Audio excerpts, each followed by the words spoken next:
The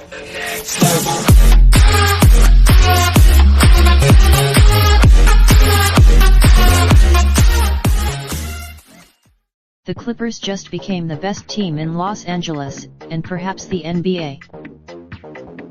After days of absurd rumors, borderline stalking, and Reddit-born conspiracies, the Clippers emerged as the winner for Kawhi Leonard's services.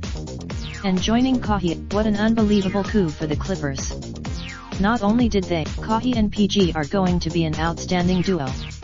George just spent. What separates the Clippers and Lakers right now is depth.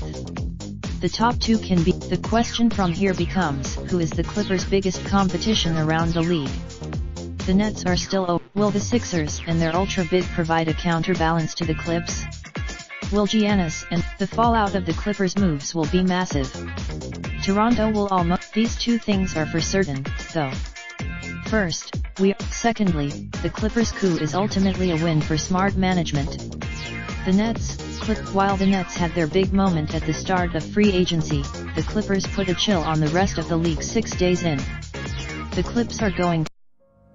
Raindrop, drop top smoking, no cooking the hot pot. Fucking on your bitch, yeah, that. Looking up, open the park,